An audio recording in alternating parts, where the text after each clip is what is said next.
आदिवासी विद्यार्थी अनेक दिवसापासून आंदोलन करण्याचा त्यांचा सुरू आहे. आदिवासी विभाग कार्यालयात त्यांचं आंदोलन सुरू होता. मात्र तो रविवारी आदिवासी मंत्री यांच्यासोबत बैठकी झाली, चर्चा झाली. त्यानंतर तो आंदोलन नागपूर जिल्ह्यातील संपला होता. मात्र त्यानंतर रविवारपासनं जे आहे विदर्भातील वेगवेगळ्या जिल्ह्यातील जे विद्यार्थी आहेत ते या आंदोलनात सहभागी झाले. त्यांनी हा आंदोलन सुरूच ठेवला. आज जे आहे आदिवासी मंत्री आहे त्यांनी जो त्यांचा GR होता त्याला स्थगिती दिली आहे. त्यानंतर ही आज आंदोलन सुरू आहे. आपल्यासोबत आदिवासी विद्यार्थी आहे. आज म्हणजे जो GR काढला तो स्थगित करण्यात आला आहे. सर, GR स्थगित झालेला नाही आहे. मंत्री महोदयांनी म्हटलं आहे की त्याच्यातली जी वयाची अट होती ते वयाच्या अटीमध्ये सुद्धा आणखी शिथिलता करण्यात येईल असं त्यांनी आश्वस्त केलं आहे. परंतु हे फक्त GR पुरतं किंवा एका वयाच्या अटीपुरतं मर्यादित आंदोलन नव्हतं. हे आंदोलन होतं त्या असंघटित विद्यार्थ्यांचा ज्यांच्या आश्रमशाळेमध्ये मृत्यू झाला. जवळपास 2 वर्षाचा आकडा 584 आहे. हा यांच्या कर्तव्यावर प्रश्नचिन्ह निर्माण आम्हाला होतं मंत्र्यांच्या. आणि या मंत्र्यांनी जे दबावगट निर्माण करून काही अनैतिक लोकांच्या दबावामुळे इथलं स्थानिक आंदोलन दाबण्याचा प्रयत्न यांनी केला.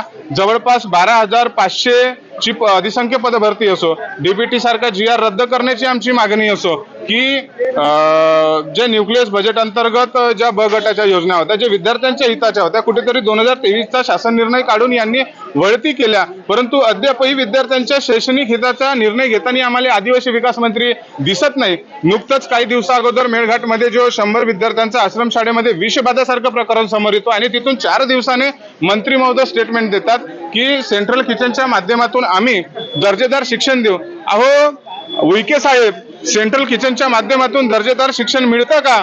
सेंट्रल किचनच्या माध्यमातून भोजन मिळते. ज्या माणसाले इथली व्यवस्था प्रणाली विभागाची माहित नसेल त्या माणसाला त्या पदावर राहण्याचा अधिकार नाही आहे. त्यांनी नैतिक जबाबदारी स्वीकारून राजीनामा द्यावा अशी मी त्यांना विनंती करतो. आणि हे आंदोलन शेवटच्या क्षणापर्यंत आम्ही चालू ठेवू जोपर्यंत आमच्या संपूर्ण मागण्या पूर्ण होत नाही. महाराष्ट्रातल्या तमाम आदिवासी विद्यार्थ्यांचं जिथे तिथे आंदोलन सुरू आहे त्या सगळ्या समन्वयकांशी आम्ही संपर्क करू आणि सामूहिक निर्णय घेऊ. तुम्ही आदिवासी मंत्रींच्या राजीनामाची गोष्ट केली, या संदर्भात तुम्ही मुख्यमंत्र्यांना भेटणार का? किंवा काही पत्रव्यवहार झालाय का? सर, प्रशासनाच्या माध्यमातून तर आम्ही जवळपास आपापल्या स्थानिक जिल्ह्यांमध्ये 10 दिवसापासून आंदोलन सुरू होतं. नक्कीच या प्रशासनाने शासनाला आमच्या मागण्या पोहोचवल्याच असतील. जर का 10 दिवस झाले आणि 10 दिवसानंतरही सकारात्मक प्रतिक्रिया मिळत नसेल तर 11व्या दिवशी आम्हाला या विभागीय स्तरावर यावं लागते. आणि जर का एकच मागणी पूर्ण करून जर आदिवासी विद्यार्थ्यांच्या आंदोलनाला भ्रमित करण्याचा प्रयत्न मंत्र्यांकडून चाललेला असेल तर जास्त दिवस लागणार नाही आम्हाला. मुख्यमंत्र्यांनी आमच्या संवेदनशील विषयाकडे लक्ष दिलं नाही तर आम्ही मुख्यमंत्र्यांचा सुद्धा राजीनामा मागू. आणखी काय विद्यार्थी आहे विशेष म्हणजे DBTचे काही अटी आहेत. आधी DBT जे हॉस्टेलमध्ये जेवण मिळायचं, मात्र DBT लागू झाल्यामुळे पैसे खात्यात यायला लागले, त्यामुळे काय समस्या येतात विद्यार्थ्यांना? सर, DBT मिळाल्यामुळे आमचे विद्यार्थी काही DBT मिळण्यापर्यंत हॉस्टेलमध्ये राहतात. DBT मिळाल्यानंतर गावाला जातात. त्याच्यानंतर कसं आमच्या समाजाचे जे सुशिक्षित लोक आहेत ते राहतात फक्त, बाकीचे गावाला म्हणजे DBT उडवतात. आज त्यांनी ज्या GR लागू केला होता तो सध्या स्थगित करण्यात आला असल्याचे त्यांनी सांगितलं आहे. कशा प्रकारे बघतात? ते प्रशासनाच्या दबावामुळे म्हणजे आमचं आंदोलन जे होते ते स्थगित करण्यात आलं होतं. कारण आमचे जे प्रतिनिधी होते त्यांच्यावर दबाव टाकला होता प्रशासनाने. तुम्ही कधीपर्यंत आंदोलनात राहणार आहात? आता जोपर्यंत आमच्या मागण्या पूर्ण नाही होत तोपर्यंत आम्ही आंदोलन मागण्या घेणार. प्रमुख मागण्या काय आहेत? प्रमुख मागण्या म्हणजे वयाबद्दल आहे, म्हणजे वयाची वाढ आणि नाही का ते सुरुवातीला 26 वय हे अट घातली होती, मात्र त्यानंतर त्याला 30 करण्यात आली होती. मान्य आहे का ती?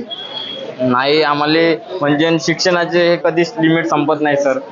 आता बाबासाहेबांनी 32 डिग्र्या घेतल्या होत्या, त्यांच्यासाठी अट नव्हती ना आमच्यासाठी काय आहे बा? म्हणजे शिक्षण कधी संपत नाही ना आपल्याला. तुम्ही काय सांगाल म्हणजे या आजच्या जो निर्णयावरती काय? नमस्कार, मी राहुल इल्ले, आदिवासी विद्यार्थी संघटन जिल्हाध्यक्ष गोंदिया. जे आज वयाची अट जी रद्द झालेली आहे तरी पण अजूनही आमच्या मागण्या पूर्णपणे रद्द झालेल्या नाहीत. आमची ही एकच मागणी नव्हती तर आमच्या पूर्णपणे लगभग 29 मागण्या आहेत, ज्यामध्ये आश्रमशाळांच्या काही मागण्या आहेत. आश्रमशाळांमध्ये आता जप्तालय आश्रमशाळेमध्ये जो 3 विद्यार्थिनींचा जो मृत्यू झाला तर त्याला एकदम कमी प्रमाणामध्ये निधी देऊन त्यांना म्हणजे त्या समस्या उद्भवल्या नाहीत, पण त्यांना कमीत कमी 1 कोटी रुपयांची आर्थिक निधी देण्यात यावी आणि 2 वर्षामध्ये 584 विद्यार्थ्यांचा जो मृत्यू होतो त्यांना कोणतीही निधी न देता हे सरकार आमच्या समस्यांना डावलण्याचा प्रयत्न करतो. कालपासून आम्ही या ठिकाणी आलो. जेव्हा आम्ही या ठिकाणी आलो तर 5 जानेवारी 2011 सुप्रीम कोर्टाचा जजमेंट आहे की आदिवासी इस देश का मालक है और उसे हक सम्मान और अधिकार मिलना चाहिए. पण आमचे विद्यार्थी जेव्हा इथे आले तर इथं पोलिसांनी बॅरिकेड लावले होते आणि आमचे संपूर्ण विद्यार्थी दुपारच्या 2 वाजेपासून तर रात्रीच्या 12 वाजेपर्यंत बाहेर उभे होते आणि इथल्या प्रशासनाने आमच्या विद्यार्थ्यांना आत येऊ दिले नाही आणि रात्रीला सर्व हे कार्यालय बंद करून यांनी इथल्या शौचालयाचे जे दारं आहेत ते बंद केले आणि आमच्या विद्यार्थिनींची आज या ठिकाणी म्हणजे तब्येती खराब होत आहेत. हे म्हणजे किती गैरवर्तन आमच्या आदिवासी समाजांच्या आदिवासी वसतिगृहातील विद्यार्थ्यांसोबत होत आहे. तर हे आम्हाला दिसत आहे. हे तुम्ही अनेक दिवसापासून इथे थांबले आहेत, म्हणजे छान मांडून बसलाय. आधी म्हणजे वेगवेगळ्या जिल्ह्यात आंदोलन सुरू होतं, मात्र आता सगळे एका ठिकाणी आले आहेत. त्यावेळेस सोय म्हणून काय आहे, म्हणजे अनेक व्यवस्था आहेत ती आहे का? संपूर्ण महाराष्ट्रात जेव्हा आंदोलन हे पेटलं तर तेव्हा आम्हीही आमच्या गोंदिया जिल्ह्यातील देवरी प्रकल्प कार्यालयासमोर आम्ही 10 दिवस बसले आणि तिथे आमच्या ज्या मागण्या आहेत किंवा समस्या त्यांच्या आमच्या मागण्यांना कोणीही म्हणजे वाचा फोडण्यासाठी तिथं आले नाही किंवा आमची दखल घेण्यासाठी कोणी आले नाही. त्यासाठी आम्ही कालपासून या ठिकाणी या ETC कार्यालयामध्ये आलो आणि इथंही आमच्यासोबत असं गैरवर्तन करण्यात आले की आमच्या समस्यांकडे कोणाचंही लक्ष नाही.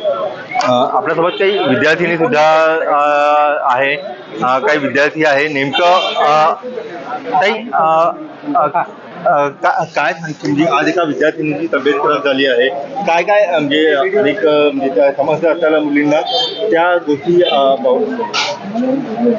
एका मुलीला भोवड आली आहे इथे, काय म्हणजे आणि जवळपास एकच विद्यार्थिनी नाही सर, तर असे आतापर्यंत आम्ही 3 मुलींना पाठवलेलं आहे आणि हे जे गैरवर्तन होत आहे हे कालपासून होत आहे. कारण की मॅडमनी नाही का वॉशरूमला जाण्यासाठी मनाई केलेली होती. वॉशरूमला लॉक लावून ठेवले सर यांनी. आम्ही कुठे बसावं, जिथे आम्ही बाहेर जाण्यासाठी आम्ही तिथे गेलो तर तिथे त्यांनी कॅमेरे लावून ठेवलेले आहे आणि कुठेतरी महिलांची सुरक्षा इथे म्हणजे मला नाही वाटत आहे की व्यवस्थित आहे म्हणून. हे म्हणजे त्या मॅडमला पण समजायला पाहिजे होतं, कारण का त्या सुद्धा एक महिला आहे. महिलांचे प्रॉब्लेम नाही समजून घेत असेल तर मग आम्ही कोणाकडे प्रश्न मांडला. किती दिवसापासून तुम्ही इथे आहात आणि मुख्य मागण्या काय आहेत ज्या आतापर्यंत तुम्ही म्हणजे मान्य झालेल्या नाही? आम्ही आता कालपासून इथे आलेलो आहोत. जवळपास आम्ही वर्धेमध्ये म्हणजे वर्धा, गोंदिया आणि भंडारा तिन्ही जिल्ह्यातले इथे विद्यार्थिनी उपस्थित आहे. त्यांचे प्रोटेस्ट आतापर्यंत 10 कोणाचे 10 दिवस, कोणाचे 12 दिवस, कोणाचे 11 दिवस झालेले होते आणि कालपासून आम्ही संपूर्ण विद्यार्थी इथे जमलेलो आहोत. आमच्या प्रमुख मागण्या तेच आहे की GR रद्द करा, नाही तर तुम्ही मंत्रिपदाचा राजीनामा द्या. म्हणजे आज जो निर्णय झाला आहे, स्थगिती देण्यात आली आहे त्या GRला, कशा प्रकारे बघता आणि पुढली भूमिका काय राहणार आहे? मला तरी नाही वाटत की आंदोलनाला आम्ही स्थगिती दिली आहे म्हणून, कारण का आमच्या पूर्ण मागण्या अजूनपर्यंत पूर्ण नाही झालेल्या आहेत. जे त्यांनी वयाची अट आता मला कानावर आलेलं आहे, मी पण अजून बातमी बघितलेली नाही आहे अशोक उईके मंत्री साहेबांकडून की वयाची अट हटवण्यात आली आहे. पण आम्ही एका मुद्द्यासाठी त्या आंदोलनाला नाही बसलेलो, तर आमच्या भरपूर मागण्या आहेत, त्या पूर्ण झाल्याशिवाय आम्ही मागे नाही हटणार आहोत. म्हणजे किती वयापर्यंत शिक्षण घ्यायला हवं असं त्यांनी म्हटलं आहे की एक आधी 26 पर्यंत त्यांनी GR मध्ये नोंद केली होती, मग त्याला वाढवून 30 वर्ष करण्यात आली. तुम्हाला काय वाटते, म्हणजे किती वयापर्यंत असायला पाहिजे? मला तरी वाटते की शिक्षणाला जशी म्हणजे वयाची अट नाही, तसं मला वाटते की वसतिगृहाला पण नसायलाच पाहिजे. नक्कीच ज्या पद्धतीने हा आंदोलन सुरू आहे, काही मागण्या काही GR मध्ये ज्या मागण्या होत्या त्या जरी स्थगित करण्यात आली असली तरी या विद्यार्थ्यांचं आंदोलन संपलेलं नाही आहे. Jitendra Khapre, Maharashtra times online, Nagpur.